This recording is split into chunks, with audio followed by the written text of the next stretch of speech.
যে কোনো রাজনৈতিক দলের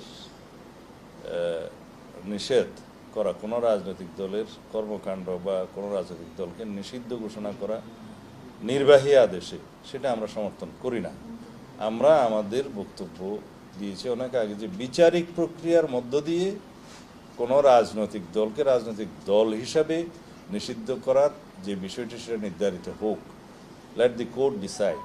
আমরা তো সেই কোর্টে যাওয়ার জন্য আইনটা সংশোধন করেছি। সেই আইনটা আগে ছিল না, যদিও সংবিধানের বিধানে উল্লেখ ছিল, কিন্তু সেই বিধান অনুসারে সংশ্লিষ্ট আইনে পরিবর্তনটা আগে আনা হয়নি, পরবর্তীতে আনা হয়েছে।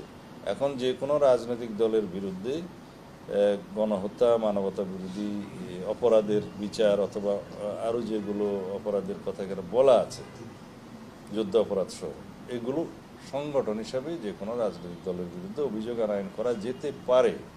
এবং সেইভাবে যদি সে সমস্ত রাজনৈতিক দলের বিরুদ্ধে যাদের বিরুদ্ধে অভিযোগ থাকবে সেটা যদি আদালত উত্থাপিত হয় এবং বিচারিক প্রক্রিয়ার মাধ্যমে যদি সেটা নির্ধারিত হয়, সেটা নির্বাচন কমিশন মানতে বাধ্য।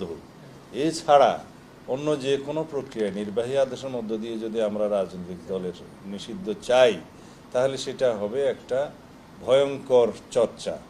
কারণ এখন যারা জাতীয় পার্টি সহ 14 দলের রাজনৈতিক দল হিসাবে নিষিদ্ধ ঘোষণা চাচ্ছেন, তাদের বক্তব্য যদি সত্য হয়, তাহলে তারা সেই অভিযোগটা আদালত উত্থাপন করতে পারে। আইন তো আছে, বিচারিক প্রক্রিয়ার মাধ্যমে সেটা নিশ্চিত হোক।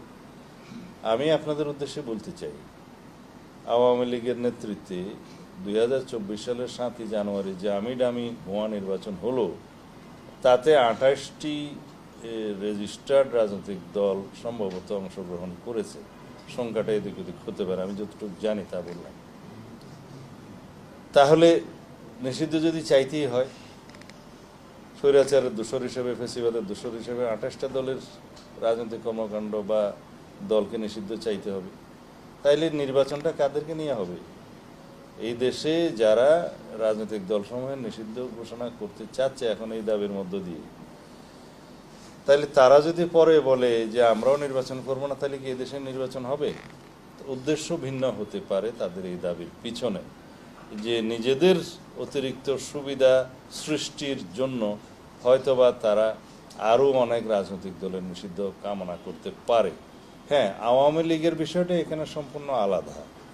তারা গণহত্যার জন্য দায়ী, তারা মানবতা বিরোধী অপরাধের জন্য দায়ী,